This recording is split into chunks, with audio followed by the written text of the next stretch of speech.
and it will show you the screen. Yeah, that's what I've done.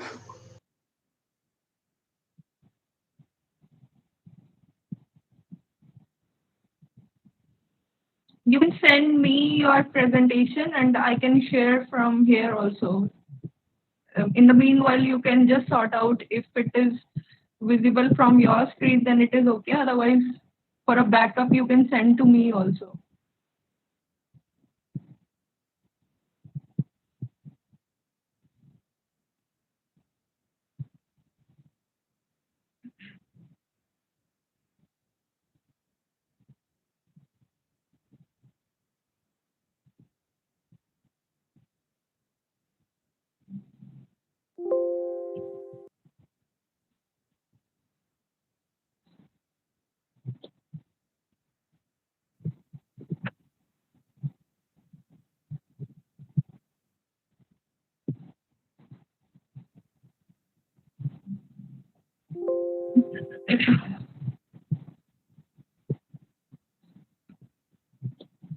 So we'll be starting in 2-3 minutes.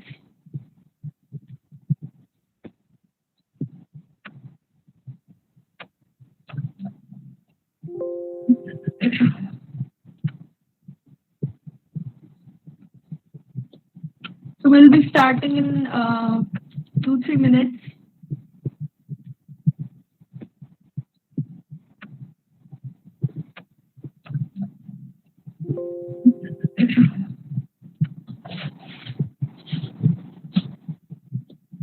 So we'll be starting in 2-3 minutes.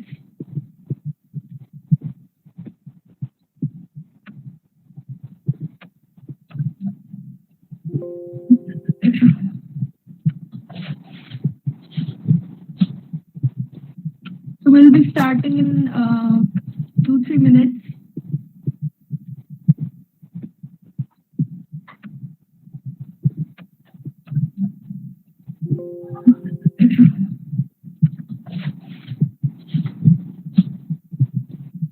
So we'll be starting in 2-3 minutes.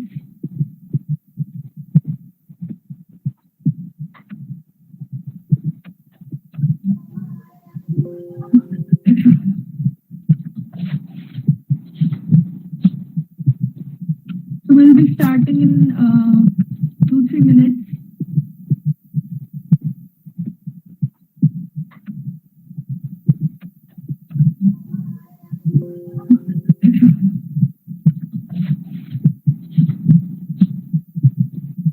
So we'll be starting in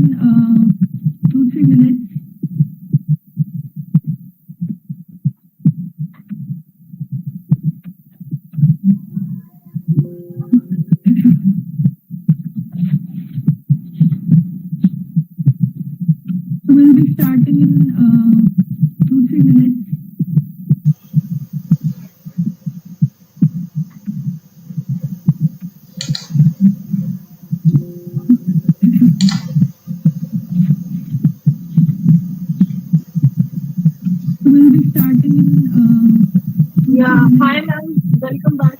Hello.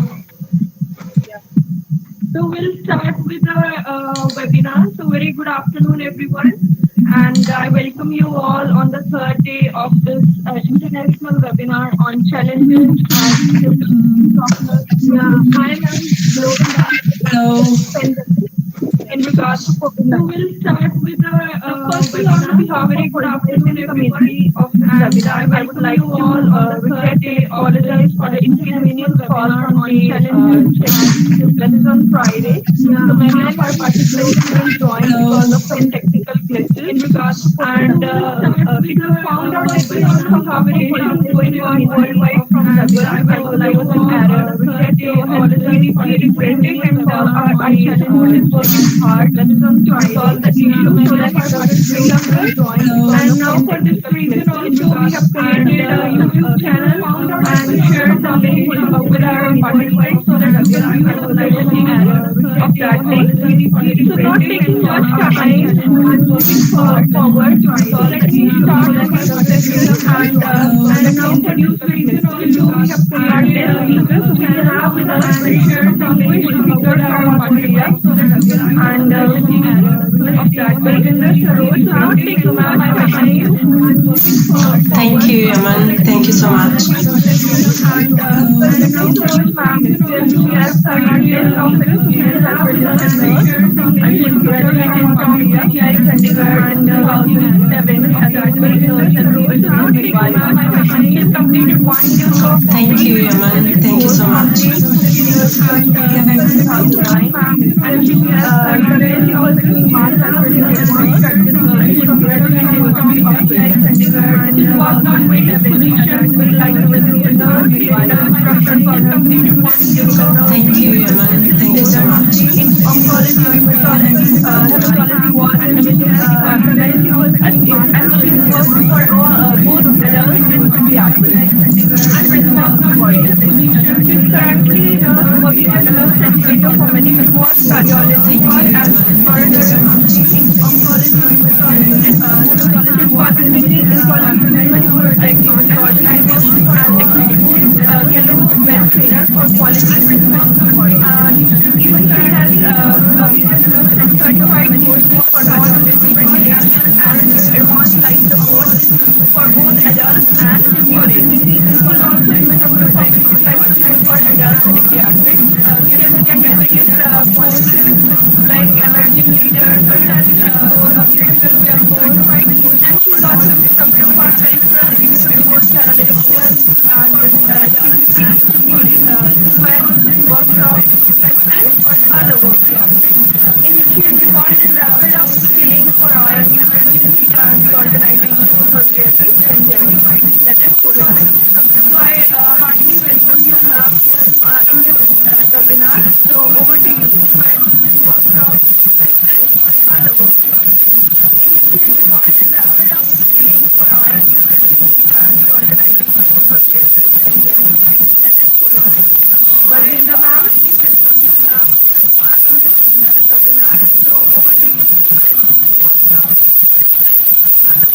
Workshops and other workshops in which she is involved in rapid upskilling for our emergency the organization for creative pandemic, that is COVID-19. Varjendra ma'am, welcome you, ma'am, in this webinar. So over to you. Workshops and other workshops in which she is involved in rapid upskilling for our emergency the organization for creative pandemic, that is I think her drop, she has dropped her call and I think she's joining again, so we'll wait for a few more minutes. She's joining again.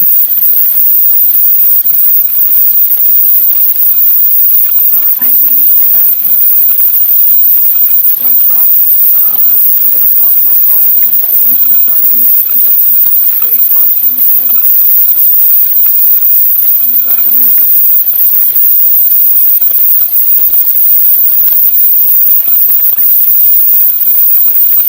think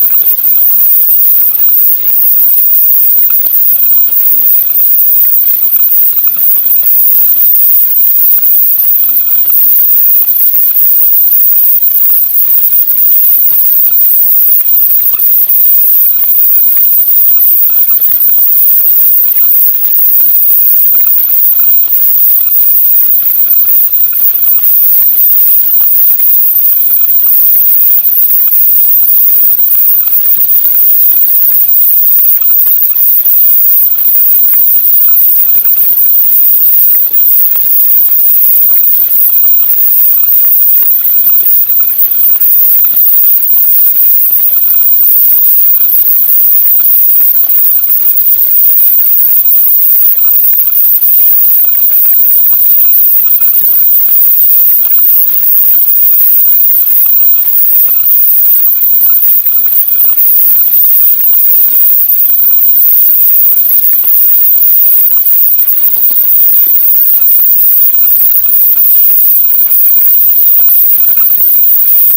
Yeah, hi ma'am. Hello. Welcome back.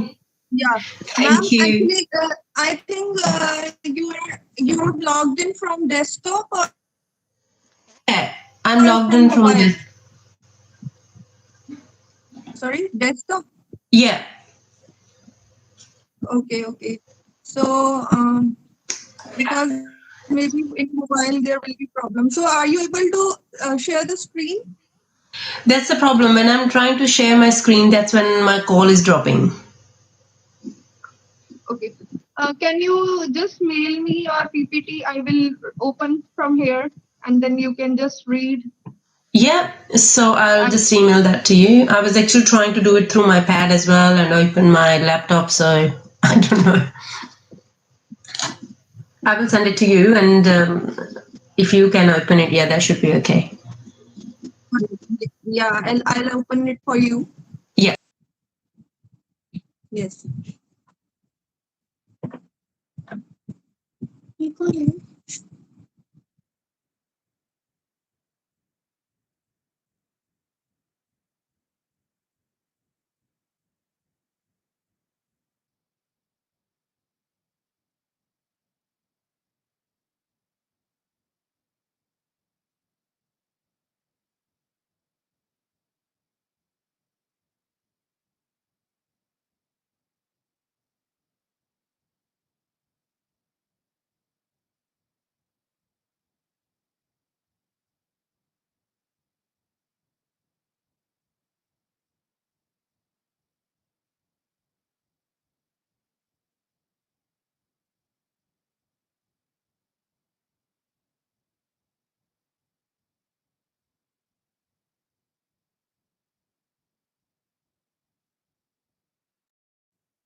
Hi, everyone. I know we are having some technical issues. I hope you are able to hear me now.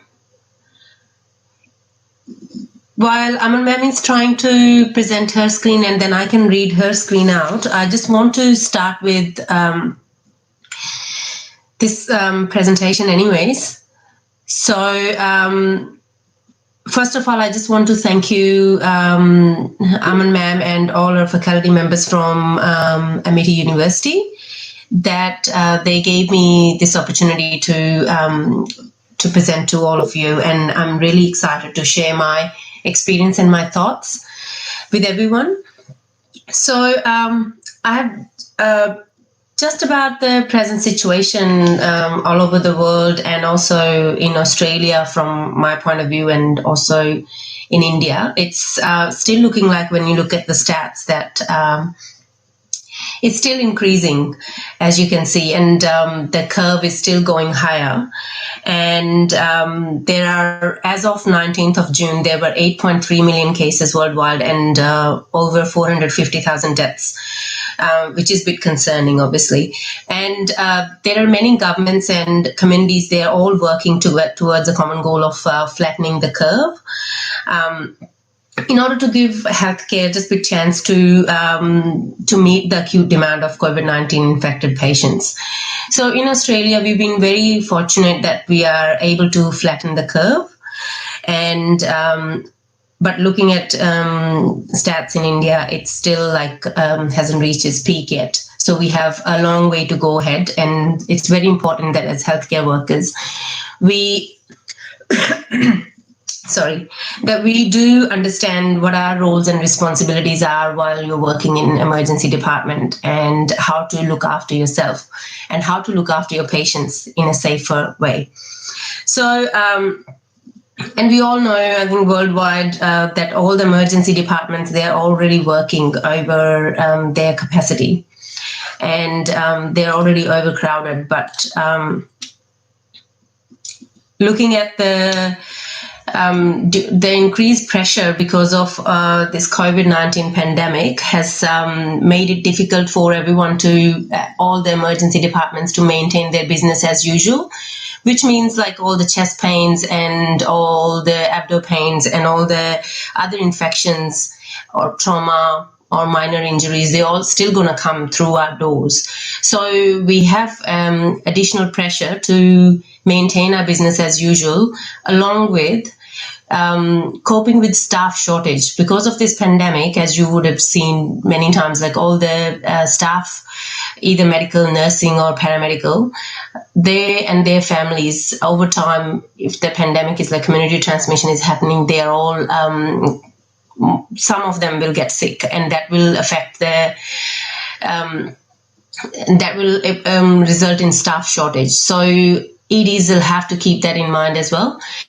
And then next thing that is going to overwhelm these emergency departments is like all those critically ill patients are going to come in, and who will need lots of resources like ventilators and oxygen delivery methods, and along with like other things like sepsis and all that stuff. So it's very overwhelming situation. So doesn't matter how overwhelming it gets, it's very important that we as emergency healthcare workers follow some general principles, which are, hello? Excuse me, ma'am. Can you Hello, ma'am. Good see your afternoon, ma'am. screen? Can we start I'm from sharing the homepage? PPT. Can you see the screen? Yes, ma'am. I've started from homepage only. I can see you on the This is the screen. next one. No, I've just Okay. shared from the starting Just one wait only, a that second from and, Amazon I I'll have share your moved towards PPT the from LMS. here. But ma'am, Okay, we cool. were not able to see Actually, that. ma'am, we were not content. able to see that slide. I'm not showing it with the slide. I'm opening my account. I'm opening my. I think, ma'am, the page got stuck, or we have seen only one page, LMS. Actually, we have seen from LMS. We have clicked the LMS, and afterward, then we are going to click I understand, and afterward the home page will come. Okay. Yeah, you can continue I'll with the go back. talking. No In the worries. meanwhile, Please. I'll just share your This was the screen. page you Okay. saw? Okay. Sure. I hope the participants don't mind if I'm talking without any screen, because later in my presentation I'll show you some workflows and processes and stuff. So is it okay with everyone? You can just message and I can read that. Okay. Okay, cool. Cool. Okay. So you So got yeah, this I was talking about some general principles from Amazon? that we all need to consider Yes, when we ma'am. are working in Yes, ma'am. emergency. Now Yes, ma'am. I So understand. no patient Go to emergency is more elements. Yes. important than the safety of healthcare workforce itself. So it's really important that we look after ourselves before we jump into that situation. It's really like a natural instinct as a nurse or a doctor, that if you see a patient in need, you don't care about yourself, you just jump into situations. So we probably need to pause there and say, no, what is important? You are only one. There are thousands of patients, but the qualities and skills that you have, we cannot afford to lose your skills.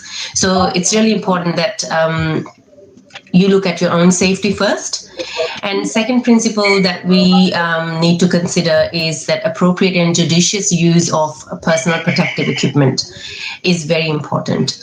So, and we all know it, looking at the media and everywhere, that PPE is really a finite source at the moment. And third principle is that planning for increased number of patients requiring critical services is important.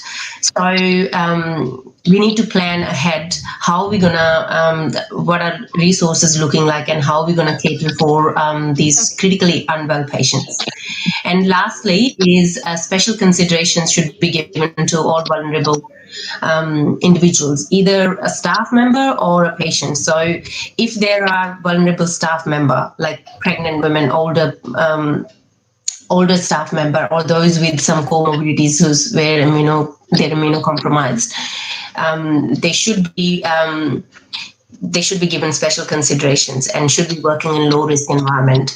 And same is with patients. We have to consider where we're going to keep those high risk patients, and especially like Excuse me, ma'am. yes. Sorry. Now I tried. yeah, Mine now is you not can see your opening. PPT. Yeah, I can see it. I'm Thank you. So if you can jump to slide number 4th or 5th. Okay. Yeah, that's where शायद अभी yeah. सभी लोग अभी training ले रहे हैं तो शायद Yeah. Okay. वो Cool. Now you can continue. थोड़ा Yeah. heavy में Thank you. हुआ Thank होगा you. सर्वर को So yeah, it's really important that we follow all these principles when we are working in emergency department. So before I explain how we are managing these patients when they're presenting to emergency department, first I want to start with what is a patient. What we say like is a case. So what is the case definition? So there are 3 different types of case. One is confirmed case, probable case, or suspected case. So these are the communicable disease national communication disease network of Australian guidelines. According to that, these definitions are. So confirmed case is whoever has been tested positive to any of the validated tests. So, and a probable case is one who has antibodies detected and also has some compatible clinical illness and also meets some epidemiological criteria. So suspected case is someone who meets some clinical and epidemiological criteria but doesn't have detected antibodies to this virus, or they didn't test positive to any of the tests done so far. So that is a suspect case. So as you can see, the clinical criteria is that any fever above 37.5 or a history of fever, which means chills or rigors. That is one of the clinical criteria for a person to be suspected. And any acute respiratory infection, which is like shortness of breath and cough, sore throat, and those kind of like respiratory symptoms. And thirdly is loss of smell or taste. That is really important. That is one very typical presentation.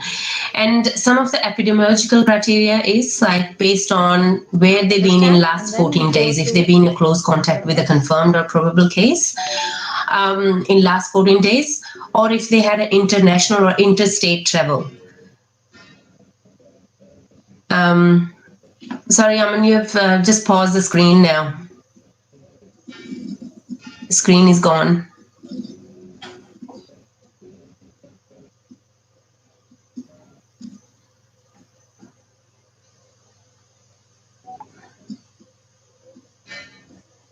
Okay. Yeah, can you see now, ma'am? Yeah. It's, I think, browsing. Yeah. Yeah. So you can move to next screen, Aman, sorry. Next slide. Okay. So based on these three different, based on this case definition, what we did on most of the emergency departments in Australia, we had a screening and triage process. So we had set up screening desks, which are like outside the main emergency department. There were some screening desks where one staff member who was like quickly triaging people whether they were screening positive or negative for COVID symptoms or any epidemiological criteria. And then we had based on how that person screened from the screening service, they will either go inside the emergency department and proceed to main triage, or they were sent or directed to fever clinics. So these fever clinics, they were basically set up throughout, like most of the hospitals, emergency departments, they set up these fever clinics. They were called like COVID-19 screening clinics, or assessment clinics, or community assessment clinics. They were named differently, and some were the like mobile screening clinics as well.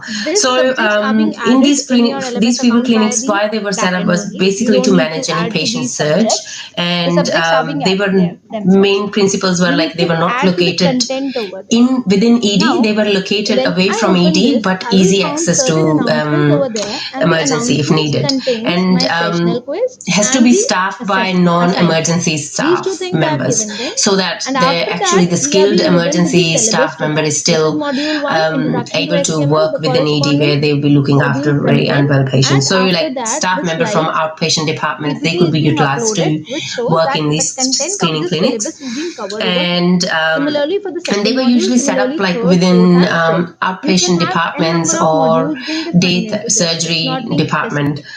And they were mainly utilized for screening patients who were a bit concerned or about like they've been in someone's contact, or they were showing some mild symptoms. Some considerations were like there should be separate entry and exit point, and social distancing measures were still in place when patients were present there waiting to be tested, and make sure that there were resource equipment was available if patient rapidly deteriorates, and easy access to ED, and staff is wearing appropriate PPE. That was really important too. So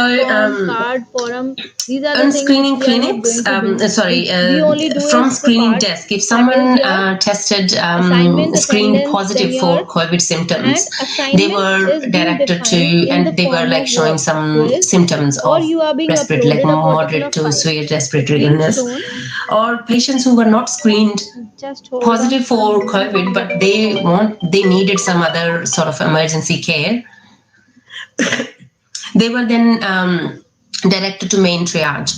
And but one thing is, someone who has been screened positive, they were given a surgical face mask before they proceeded to triage. So is it all making sense, guys?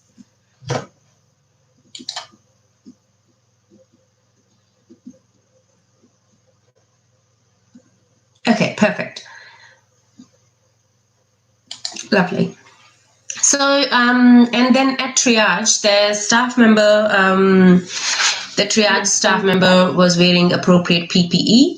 So minimum was can that they add were a wearing particular a quiz, surgical mask and then and okay, what gloves. do you want me to add So that was first? A minimum. quiz or an And assignment if or they what? were thinking, because triage is very quick process, it's like 2 to 5 minute process, and you just need to Assignment. quickly triage someone if they need to, which part of ED they need to go. So Okay. those people then who were needing treatment for COVID-related symptoms and they are moderate to severe, they were again made to quickly sit up in a different part of the department, like the main waiting area at triage was separated. So it was divided into suspected or confirmed COVID-19 patients and non-COVID, but there for some emergency care treatment. So, and they were directed to that part and then quickly taken into the inside This is the name of of the ED. assignment. The first So, thing that we get open is, okay, let it my be next slide, if you assignment. can move to next slide, thanks, Saman. Then if you want to define or if you want to describe your particular assignment, So then you this can was write down the content over here. again, there were lots of process and flow redesigning. Everything happened all in all the EDs because A Word file, you need can to directly really drag and drop over consider here based or on these directly following upload this symptoms, particular the content, which part that of the from ED where you're you going to send want these to patients create to. this file. So all It the could be like, suppose, emergency a kind of departments, file. they were redesigned and divided into different Suppose I have zones. chosen this, So I've patients who uploaded it. had presented with So this acute is severe my respiratory content. illness This or is the who are questions being defined anticipating over that there. they will need some And I have, aerosol. it's my wish if I want to describe something over here, like if I want to give an overview, like They were what the called either content or what the red or assignment is hot being zone something in about that, different I just EDs need a based on description, their a local small policies description and over here. procedure. But this And is after just like that, a I need to general upload the term. particular file or the questions. And It's your wish. then This is not patients additional who had some files, and clinical description is and not the mandatory epidemiological field. factors, but What you can do didn't is, have acute आप severe या तो क्या respiratory कर सकते हो, illness, अपनी एक they file were जो भी आपने triaged वर्ड to फाइल या orange नोटपैड फाइल zone, बनाई हुई है, which, डायरेक्टली like उसको most drag of the and drop कर दो suspected here. Or cases were otherwise, kept. you can copy And the red or content hot over zone was there more from there critically and unwell, paste it in your and some of them description. would Like be suppose confirmed cases question who number had one. their like swabs Suppose done this before is they question presented and now one. they got a bit unwell. So those kind of Anything if you patients. want to write And question then number green question zone number was basically two for you are anyone else writing. who presented Similarly, question three, or who as many screened number of negative to questions all you these want, you COVID can write down symptoms directly over here. and And then but needing these things are some being defined. Like emergency if care you like want to chest insert pain, an image came for in with that, abdo pain, you young can insert an 24-year-old image of came the in with question. abdo pain. So If you those kind want of to patients. have the So video over that, like this suppose was a for the process questions, here although we are not in taking the video my part over here, organization, but then if I you can want to understand like in record, Australia at the if you want moment, to there take are the lots of recording, cases or if coming. you So want to all take the the, particular file, everyone, you can main directly put principle it is over like here. This is in the bold, peak of italic, underline, pandemic, bullets anyone and who is all, coming whatever to you hospital use is in your formatting potentially part, an all are being infected defined. patient. If So these things now we contains are more like over at that, that like stage, suppose advanced stage of you are pandemic writing a particular in formula. India. Now So for I the think formula, all if the I patients can will we be like add a whole word ED file will become related to red zone. questions directly into this? So Word that is file, you like just need to if there copy is the no chance content of of like that because of and there is paste strong it in the community transmission description. happening there. Or It's not just like you otherwise, cannot you just write into the description that I limit am uploading a epidemiological document risk factor. file, You Word just file, have to go with and then clinical you or can directly upload it suspected in your additional files that I have contact with uploaded. This is someone. quiz format.txt. Okay. So Okay. if I open So this, I next need to slide, open, I please. need to download this. This is my the list of questions I have made. I need to open it. If I download it, Hi, Aman. what I Can will you? get, Yeah, I'll thank get the you. content. So This this is was what just I a have general uploaded onto the file. flow diagram. So a person ठीक है, so arrives in आप इसकी ED जगह पे अपनी word and file they had करो, चाहे a आप अपनी COVID screening notepad file done बनाओ, at the whatever screening file, desk. whatever So is if they screen positive to I would say the COVID, extension of that file, a you can face mask, directly surgical face upload it mask was here applied or on, drag and they and drop were it. Or into the description, directed to you main can write triage. down And if they the screened negative, questions are but being still needing some uploaded emergency care, in your additional no file. face वो mask नहीं was है given, next but one. they still go to ठीक है, main this triage. is But they all will you be can separate directly areas in the define waiting that. room और for them to description sit. में आप एक brief description दे दो, चाहे questions को यहाँ पे copy paste कर दो And description में. Otherwise, if if they you were feel कि needing copy paste में time for ज़्यादा whoever लगेगा, screened what you can do is positive for directly COVID, drag and drop if your they are file or needing upload it over here. ED care, ठीक they है. will be going to One more COVID thing positive is, treatment zone, अच्छा which will suppose आपने be सिर्फ एक ही question red zone or yellow zone. And Sid, no, I'm presenting to someone, please. Sorry. No. Is Naja here? No. Oh, good. Close the door, please. Bye. Okay. Sorry, guys. And if they were, and in all the cases, it was considered that whether they are too unwell, that they will need a bed, physical bed, or if they can be actually seen and managed in ambulatory part of the ED, where they will be just quickly seen and then maybe then directed back to their home or referred to the general practitioner.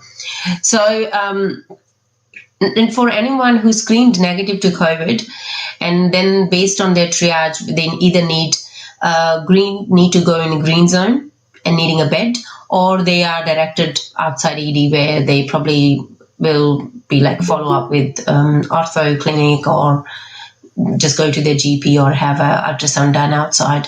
So those kind of cases. So this was just a general operation, day-to-day operation that we did with screening and triaging these patients. Can you move to next screen, please, Aman?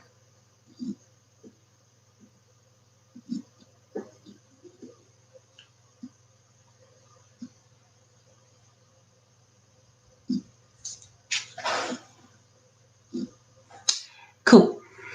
So when I was saying that they were sent to either red zone or orange zone, this slide also shows that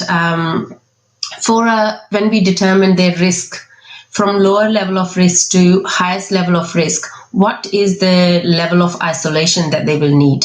If someone who has been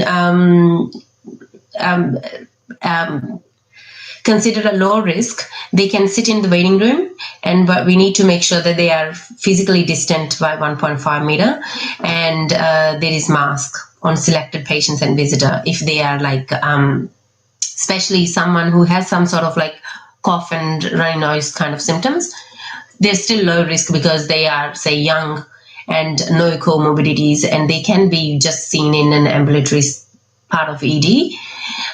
They can still be sitting in waiting room. So, but as you go up, their level of risk goes up. Like if they're non-COVID positive and they have acute respiratory illness, or they are meeting like having high fevers and stuff, then they probably need to be in single like spaces without any door, or someone with door shut.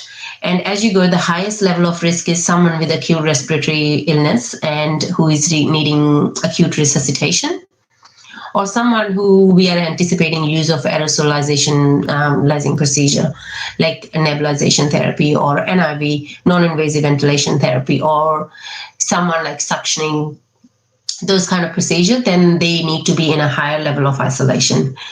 When I'm saying that, I think practically it's not possible at the moment. But again, we can then think about different strategies like cohorting these patients, all these high-risk patients in one area, and the staff who are looking after them, they are maybe wearing higher level of PPE, like all the airborne precaution PPE, and they are dedicated staff to look after these patients when they are cohorted in a bigger, large area. And also then we make sure that we are cohorting all the suspected ones separate from the confirmed ones as well. So those are some of the considerations when we are moving these patients to different zones within ED. Next slide, please, Aman. Thank you.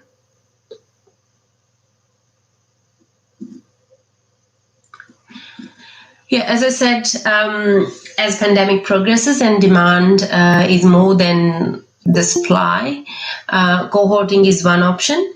And temporary treatment spaces, you would have seen internationally that there were some like temporary tents that were put up, and some like big sports complexes were turned into hospitals.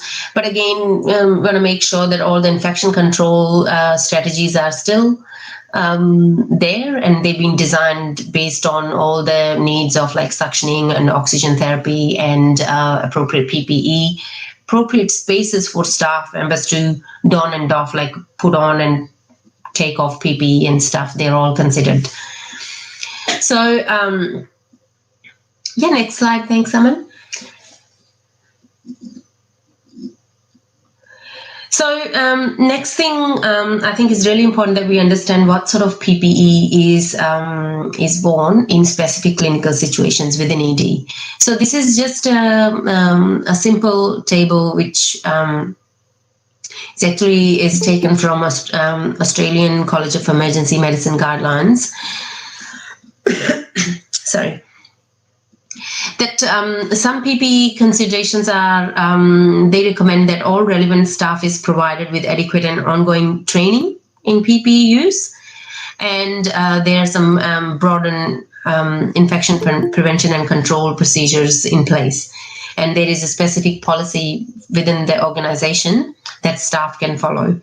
And then staff should be given opportunities to be fit tested for N95 mask, which I think is never going to happen because the N95 mask is like so, like its availability is not that, like even we didn't get to fit test for the first time. So saying that it should be fit tested every time you wear a mask, it should be fit tested by you, and there should be some other strategies that we can utilize, like we have a spotter or someone who actually can spot you donning your PPE, and you can do your fit test before you jump in to look after that patient. So and other recommendations from ACM were like that there are clearly demarcated donning and doffing areas before entering a room, or high risk areas. For example, if you're entering a red zone, that there should be a designated area where you are doing your putting on your PPE or taking off your PPE, and it should be clearly marked as well. And clear pathways for notification and management of breaches in PPE. That's why we have spotters. If you have spotters, they can, if you've breached any step of donning and doffing of PPE, then it's like, then it's been followed up that you've been exposed to COVID. So I'm just reading this table now. So staff were not directly in contact with patient and are more than 1.5 meter distance at all times. You don't, no PPE is required. And if it can be like surgical mask and gloves if entering a cohorted isolation area, that can be used. Again, you need to do a risk assessment every time you do this. And in COVID assessment clinics, staff needed to wear droplet PPE at least, which means an impervious gown, surgical mask, eye protection, and gloves. And hair covers, really, because they are not impermeable, so hair covers or hair nets were not recommended at all by Australian government policies and procedure for COVID-19, or even in our hospital, it was not recommended. And at triage, then staff again need to do a risk assessment and should wear droplet PPE and airborne PPE. If not everything, minimum was like you wear a surgical mask and gloves, and you change the gloves between each patient. And clinical staff were in direct contact with patients. They were needing to wear surgical mask, hand hygiene, and gloves for patient contacts. And then again, droplet or airborne PPE based on the risk assessment. If you think there is like they are coughing severely and dropping the droplets, then you need to wear airborne PPE. Performing aerosol generating procedure, definitely wearing airborne PPE, which means N95 mask and plus other things. And if you have come in contact, if you're doing a prolonged direct clinical care in high risk patient environment, droplet or airborne, doing the risk assessment again.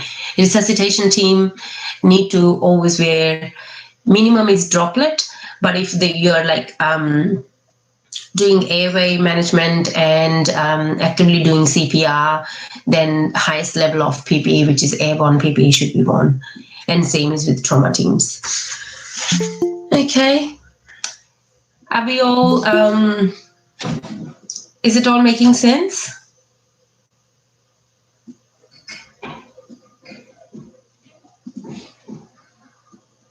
Cool. That's good. Okay, can you move to next slide, please, Aman? Thank you. Oh, someone else is presenting.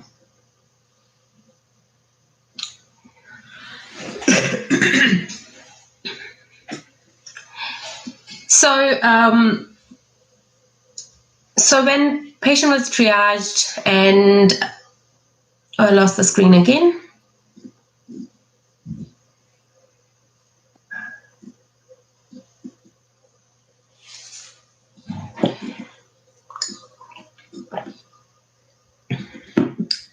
Sorry, Aman, I can't see the presentation.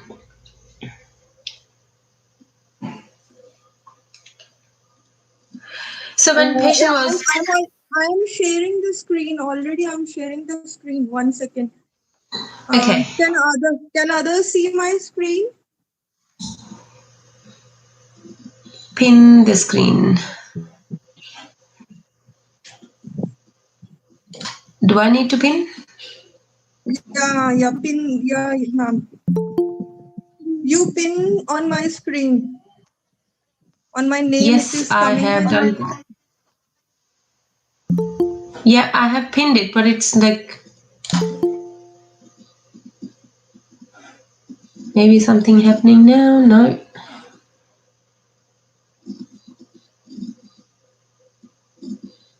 Okay, if it's visible to everyone, I'll just open my thing and read from there. Okay?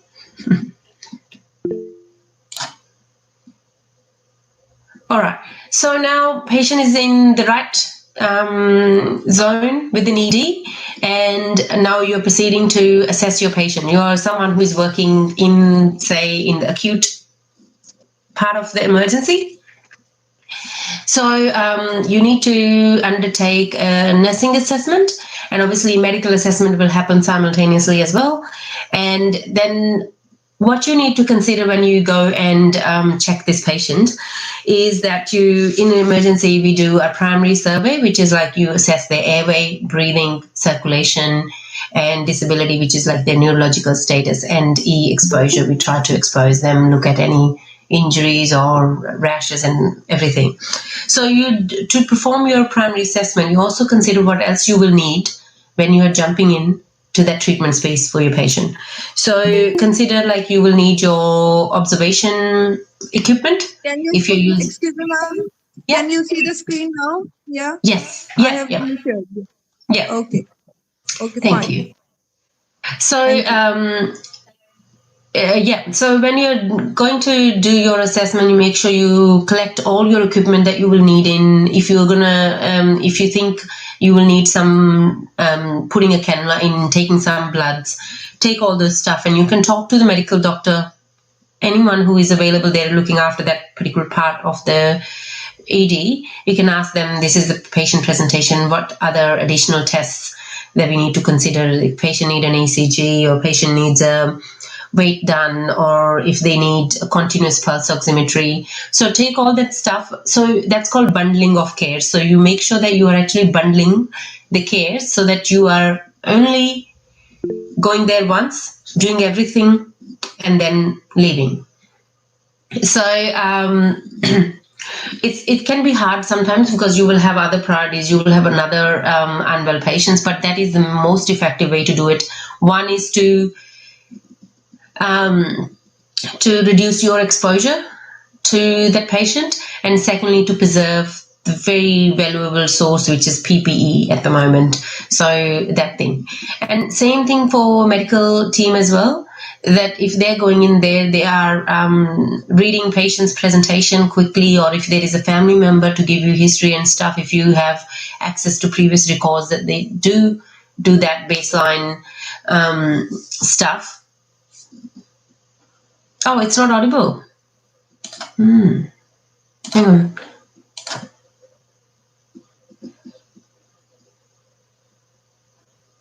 My camera is on. Like my microphone is on, sorry. Can you hear me now? Okay. Yeah, ma'am, we can Cool, hear cool. you. Yeah, we can hear you. Oh, good. Your camera is off. If you can on your camera, then it would be better. Turn on? Okay. Yeah, turn on your camera. Yeah. And participants also can turn Sure. on your camera, so it is motivating for speaker. Yeah. Okay. So yeah, then the bundling the cares, either nursing or medical care, it's really important before you go in.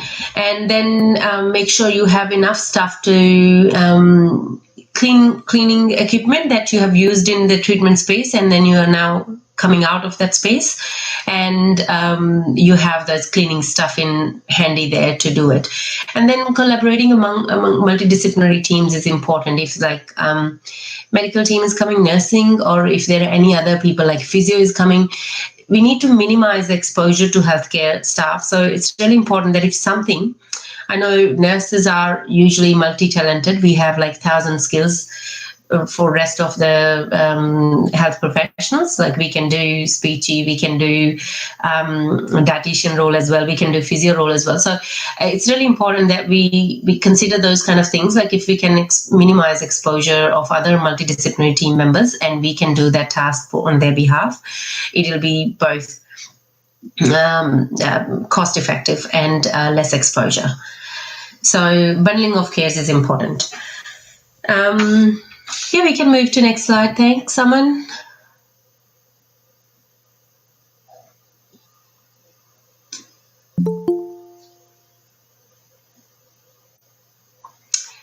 So then what sort of like baseline testing and ongoing monitoring is required for these patients who are moderate to severely unwell?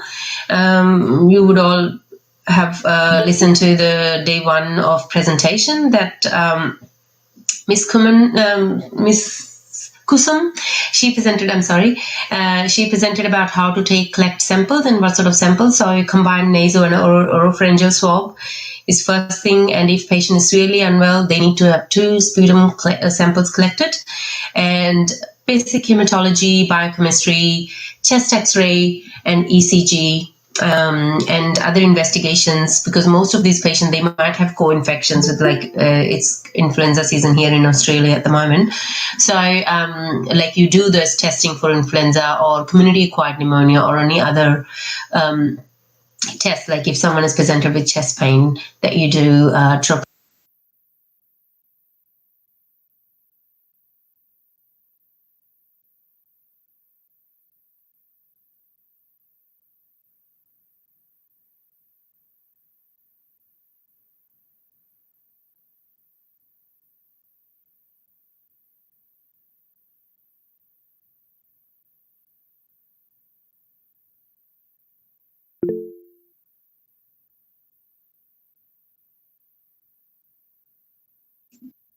Oh, I think the call has been dropped.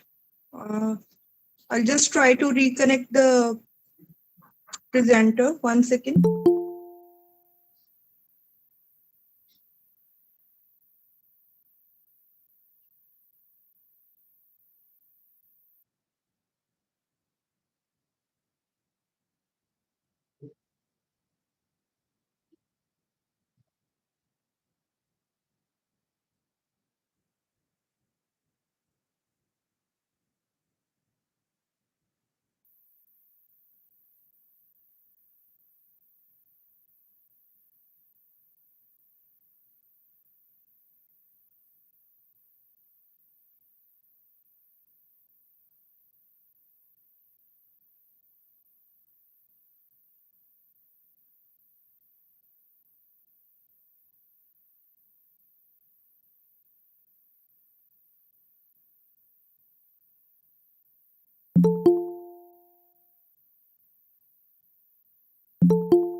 Yeah. Hi, ma'am.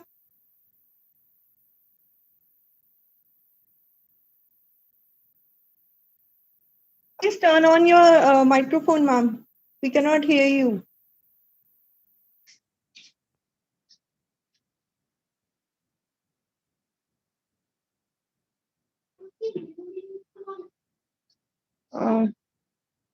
Please turn on your microphone.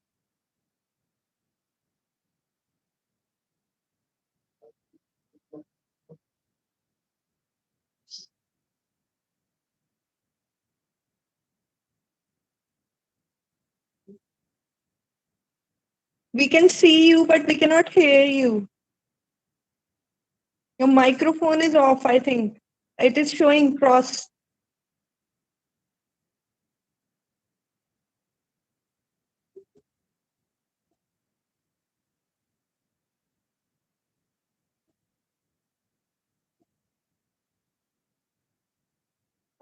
Miss Rita Rawat, please stop presenting your screen.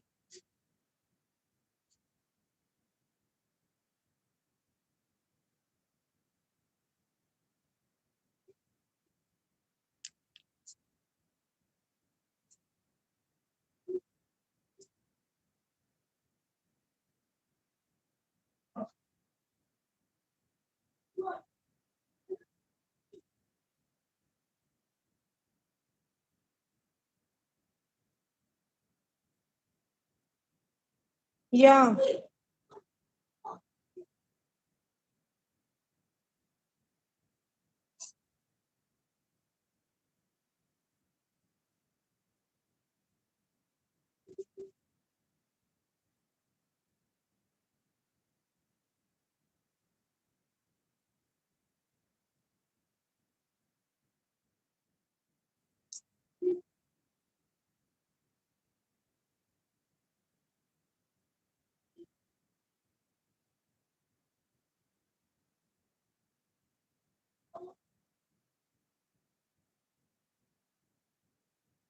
Sorry for the inconvenience. Our speaker is joining in few seconds.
Yeah, hello, ma'am. Baljinder, ma'am, can you hear me? But we cannot hear you again. Can others hear her? Yes. Participants, can you hear the presenter? No, we cannot hear, ma'am. Yeah. I think you have to unmute that your microphone.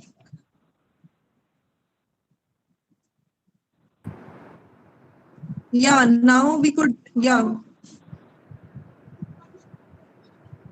No, not now.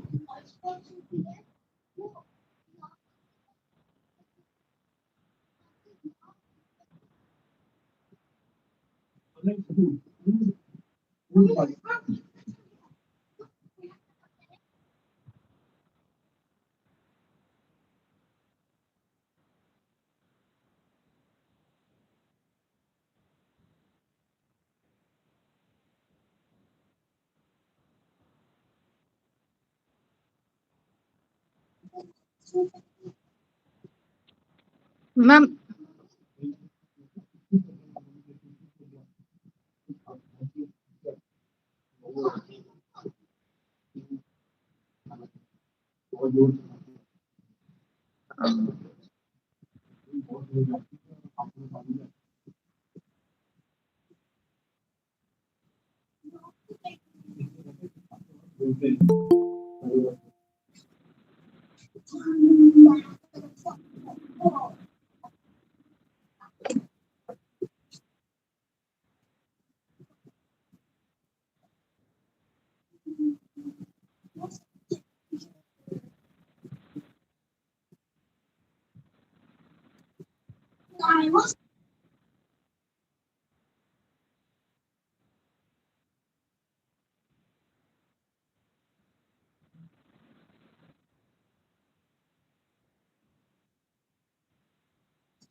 So sorry, just we'll wait for a few more minutes. I think the speaker is joining again. She has disconnected the call and I think she is joining again.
Ma'am, please check your the chat.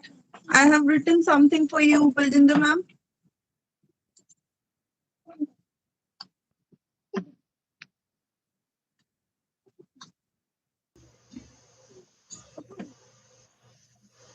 Yeah, sure.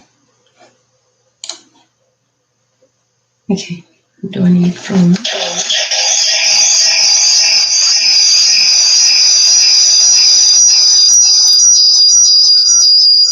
Just try to join to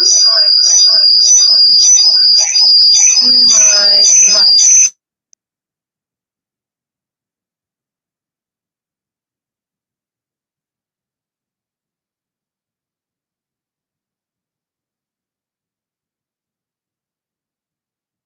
Okay. Can you guys hear me now? Yes, ma'am. Now we can hear you. Perfect. Perfect. Participants, can you hear? Can you hear her? Can you hear the presenter? yes, ma'am, we can hear her. Yes, ma'am. Okay. Perfect. Yeah. All Yes, right. ma'am. So You can. going, Yeah. going to management of COVID-19 patient in ED. So there are 4 basic principles that you look at. Firstly is that they will need oxygen requirement. They will need oxygen. So it could be through nasal prongs or mask, or if we use high flow oxygen therapy, that could be one thing as well. So oxygen supplementation is only if someone with acute respiratory, severe acute respiratory symptoms, like who are in shock or have their saturations are below 92%, those are patients who will require oxygen. So what sort of oxygen first consideration is like you start with nasal prongs, and if they're still desaling, then you will need, oh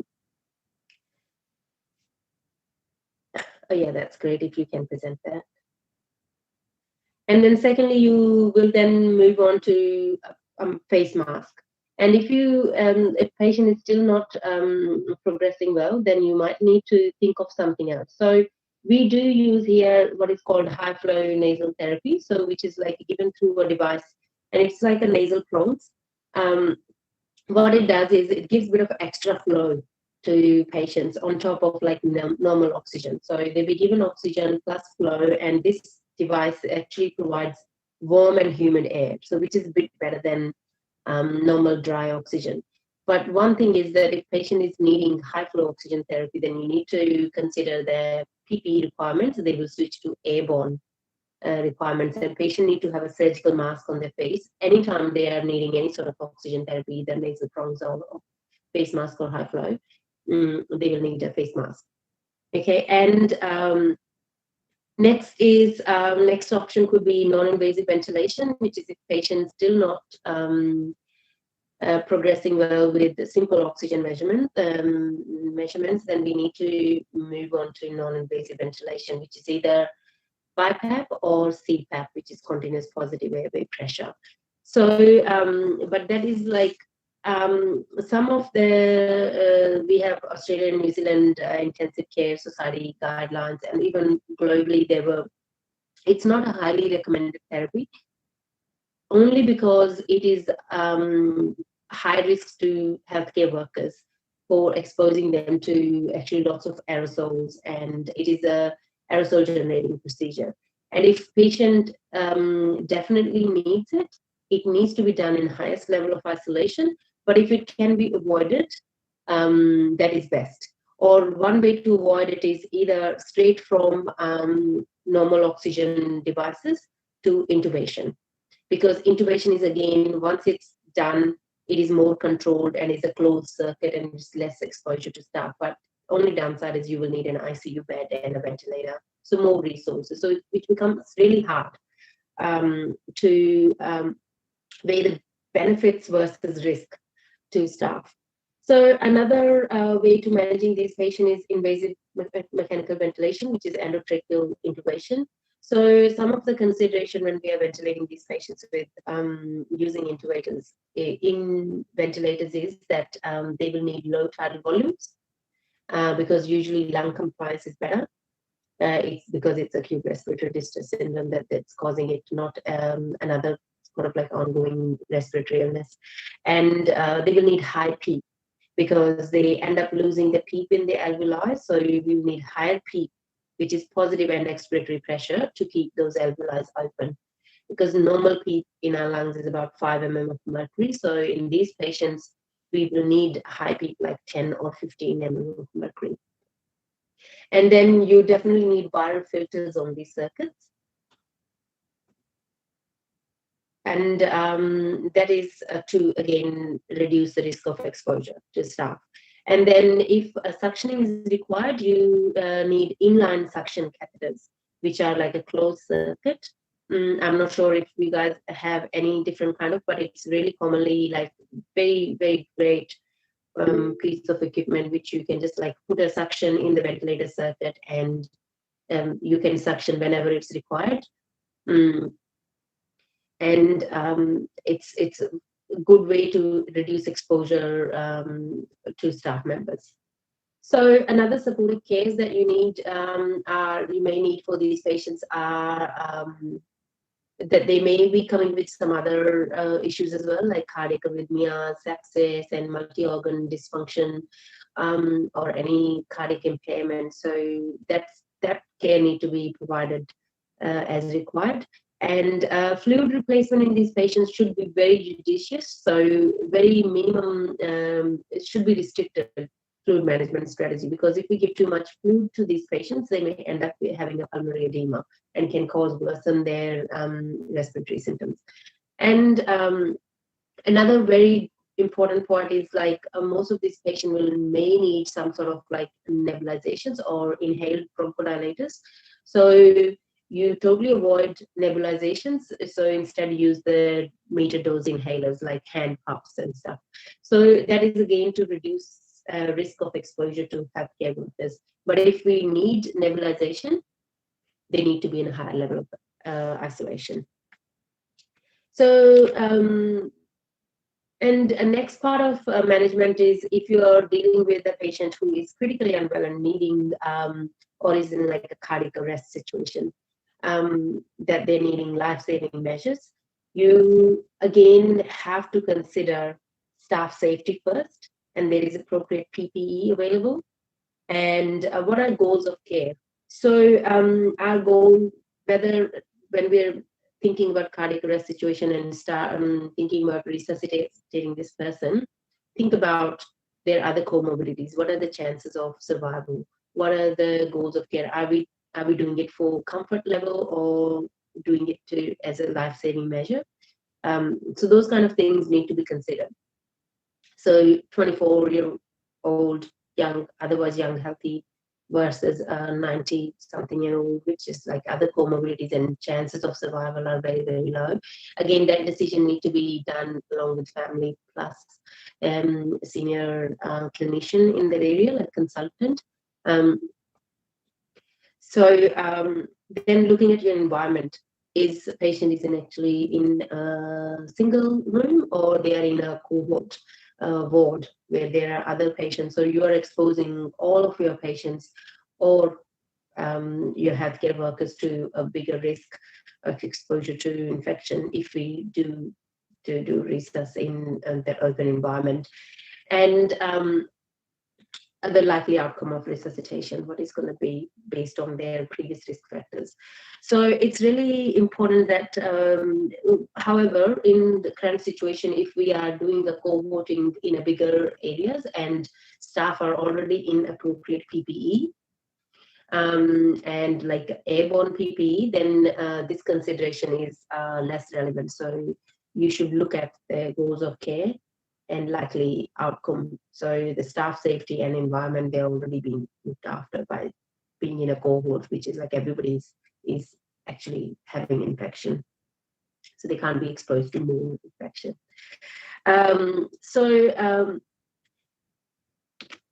Looking at what is, so American Heart Association guidelines for basic life support has been modified to fit in COVID-19 considerations. So they were updated in April 2020. So you look at first thing you do when you're checking danger is like you make sure that you have appropriate PPE on and limit the number of people who are in that situation. So are you able to look at the presentation? Because I can just see my own face.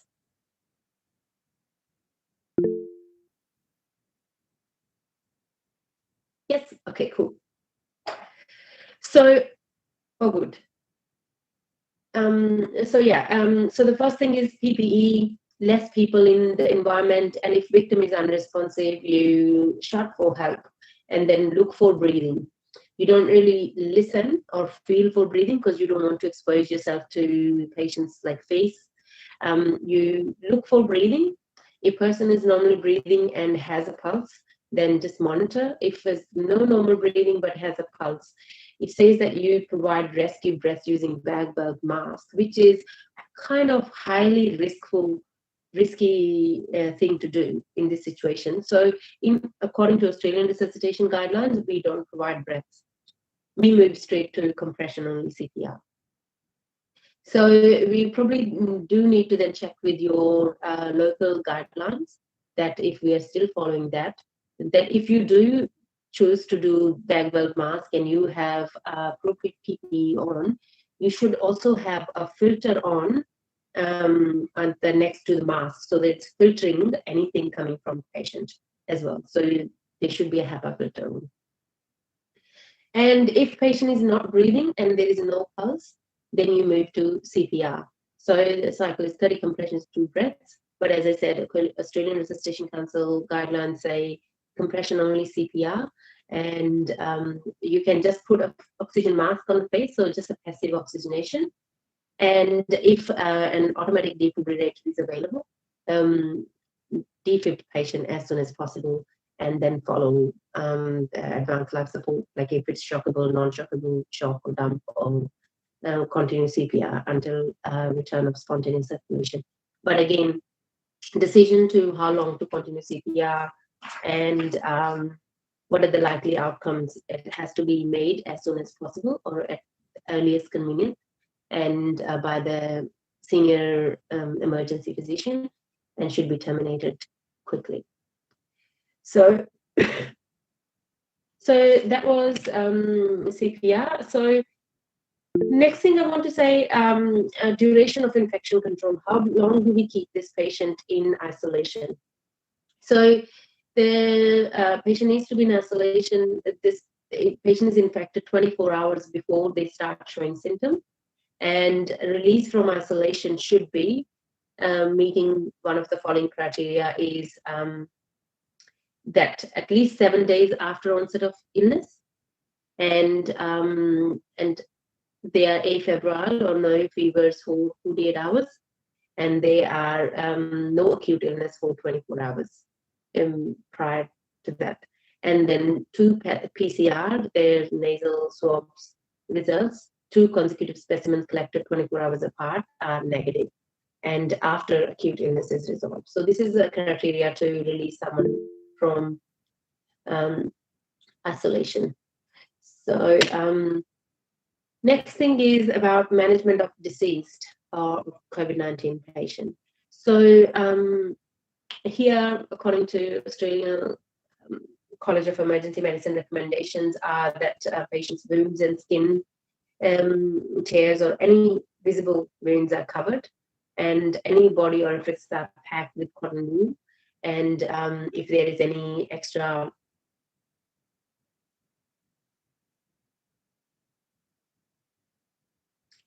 compression on the signal. Yeah, I will answer all the questions towards the end. Is it okay? So there are only a couple of slides left. Yeah. So that body should be packed in an impermeable body bag, and it should have a tag. Once it's packed in, it should never be open, and it should have an alert sticker, and identification of body should be by a tag which is outside the body, and or if there is a report of deceased patient form that is attached to outside of this bag. So and you need to notify any concerning authorities, or if there is like any special funeral arrangements and stuff, you need to notify that as well. So next slide is about, obviously in emergency department when you're working, it's very important that all these recent changes that are coming through so frequently that you are up to date with all those communications. So here in my organization, we had different ways of communication within our team. So we had like team scrums, which are our huddles. So at the beginning of a shift, we had a whole team, and one of the senior nursing staff were basically giving us all the information about what the shift was going, and like a team report kind of thing, but very short. And before we start our shift. And then another way of communication was through Facebook private groups. So all our senior nursing and medical team, they were part of it, and any frequent updates, they were updating it on the Facebook page, so which was really handy. And then we also have, we use Microsoft as our way of communication within our organization. So we were using Microsoft Teams. So we created different channels of communication, like updated policies and procedure, PPE updates, or staff well-being updates, or any things, and they were within those different channels, and they were updating all the policies, procedures, and everything on that channel. So very handy. You could read it even when you're at home, and if you're going back to work like after a week or a few days off, you were up to date with everything that has changed, because things were changing so rapidly. It was really hard to keep update with all this information that was coming through. And then we had notice boards. I'm pretty sure you would have that too. So any new policy procedure, they were updated on the policy, the notice board, staff communication. And we also had like live Facebook sessions by our nurse manager and by our senior nursing team, like our educators. So that was really good way. So you could like have a question answer kind of live session, because it was really scary and really overwhelming situation for all the staff members. So everybody was worried and panicked. They were worried about their own safety, worried about their family safety. So it was really important that that communication was coming through to resolve some of that anxiety. So last but not least, and I'm more related to this, the staff education. So we needed to provide staff with education regarding like PPE training, refresher training. So anyone, any cleaners, like wardies, any nursing staff, medical staff, consultants, managers, anyone or any allied health, they all had a refresher PPE training. Not personal mask fit training, because that was not possible because of supply issues, but everything else, like we went through the steps and how you do fit testing, demonstrated that. So whenever they were going to don PPE, that they knew what orders they need to, and had visible posters outside each areas to remind them. And then we also refreshed on our respiratory assessment skills, because this is mainly affecting our respiratory symptoms. So early detection of any respiratory deterioration was important. So all nursing staff were refreshed on their assessment skills. Oxygen therapy, what are the different types of oxygen therapy available? What is good during COVID? What is not? What is recommended? And some changes with the NIV and the mechanical ventilation, or some changes with the basic life support and advanced life support training and techniques. And so this was like all the training that was needed. And so how we did this training was through either simulations and through clinical videos. We prepared some clinical videos and posted it on our communication medias. And then face-to-face in-service sessions we had at the beginning of shift. And then we had lots of new staff that were coming through. So we had like upskilling them quickly and rapidly, upskilling them in the use of all these new therapies and how to assess patients in emergency, even if it's non-COVID patient, but how to do it, because new staff were allocated to look after the green zone, and more experienced staff were looking after red zone. And then we had spotters for donning and doffing PPE. So people who were spotting people, whether they're doing it right way or wrong way. So they were trained as well. So last thing is staff well-being. So how we looked after our own mental health and physical health was really important as well, because if we got unwell, there was no one to replace us. So it was important that some working hour arrangements, they were reasonable hours. People were not fatigued, overly fatigued. They were not like continuously working for so long. They were having enough rest in between. So enough sleep for you guys, enough breaks when you are working that long shift, and that you have planned meal break, and then you also have some nutritious food to refuel yourself and water to hydrate. And community support. We really had great community support where people were sending lots of foods, packaging stuff, and some like personal self-care stuff people were sending. So it was really like uplifting our mental well-being. And lastly, special population consideration, like if you're pregnant or if you have any immunocompromised or comorbidities, that you do, that we actually had to declare it. Yes, if we do have, then there were some alternate working arrangements done for those staff members who were at high risk. So that was all about my presentation. And lastly, I just want to say the references, most of these are Australian guidelines, and some are from World Health Organization, some from American Heart Association, because I did find out that you guys follow American Heart Association guidelines there. So that's it, guys. But I'm happy for any questions if you have any. Do you want me to? Is it my screen ornament? Thank you, ma'am. Thank you for such an enlightening session. And I really hope the participants are now well aware about what are the role of nurse in emergency and how they have to manage a patient who is coming to emergency, a COVID patient.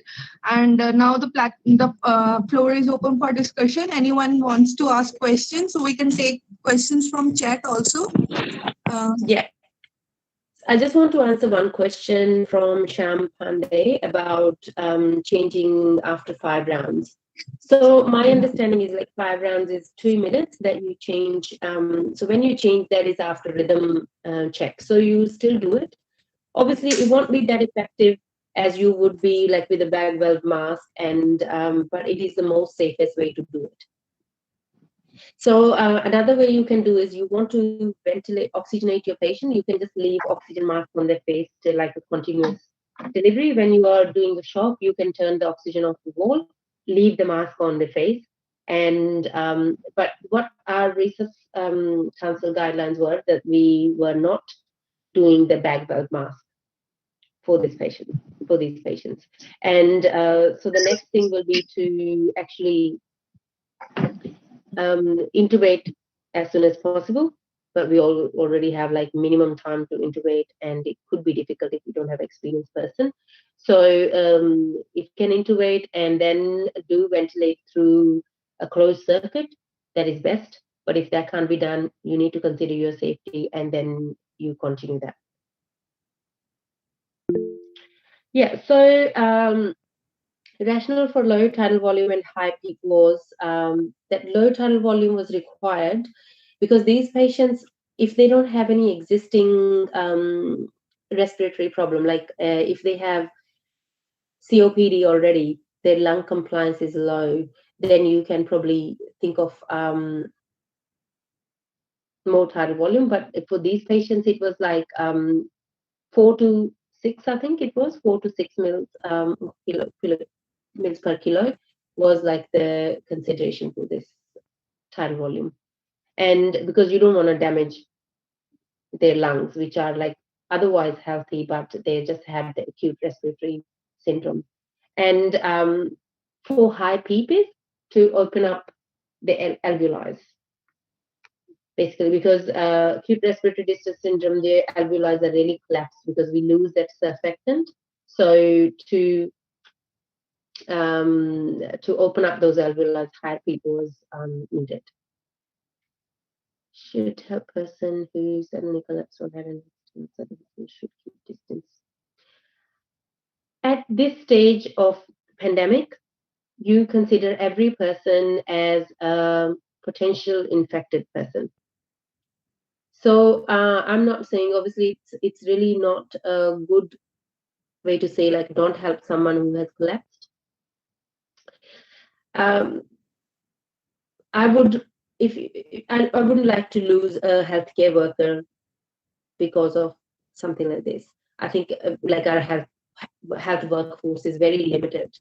So you don't want to expose yourself to that kind of situation. So ethically, it sounds like that's not ethically and morally right. But I think professionally, when you're thinking about in the pandemic situation, I would avoid it. It does sound really bad. Yeah, thank you, ma'am, for answering our question. Any other participant wants to ask any question? Live questions also we can take. You can just unmute yourself and ask the question. Anyone?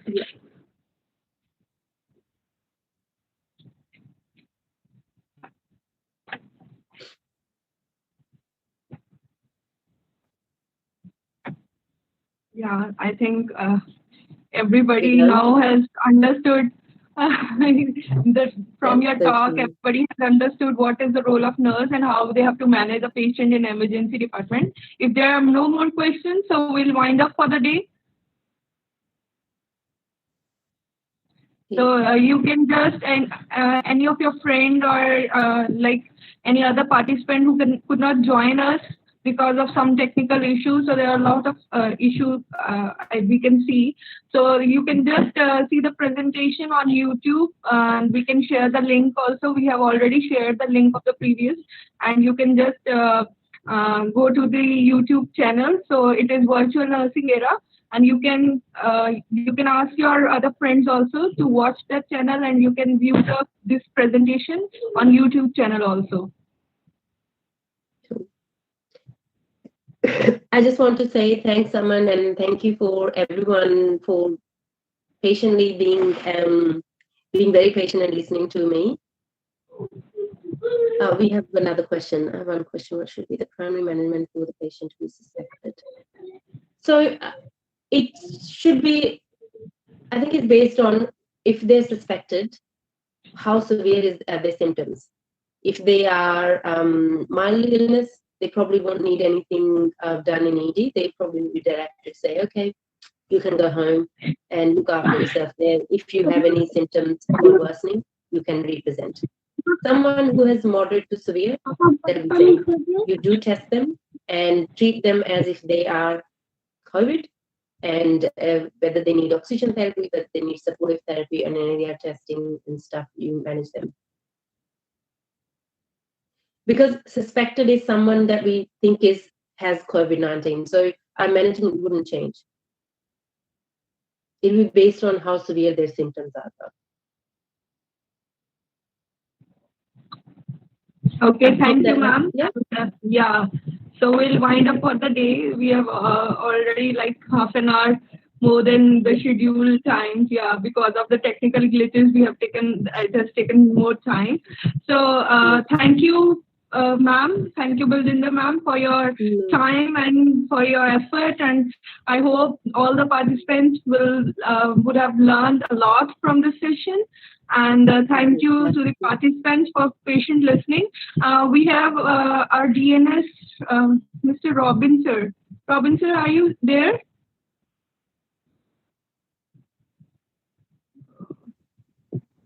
I think he's... Robinson is not there. Okay. So he's DNS of Maulana Azad Hospital, so who is organizing this webinar.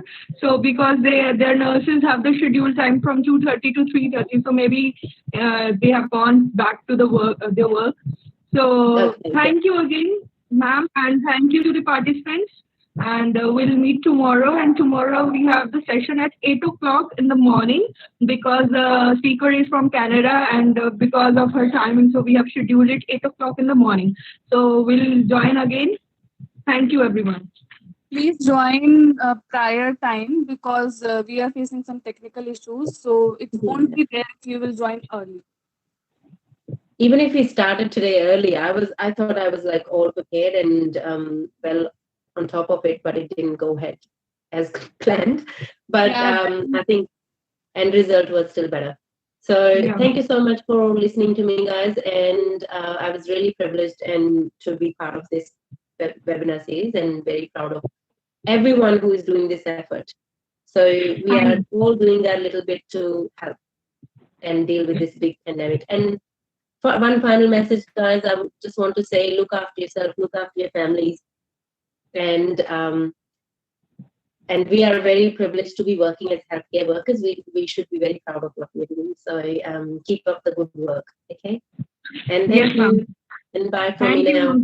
Bye-bye. Thank you. Thank you, everyone. Yeah. Bye. Bye, ma'am.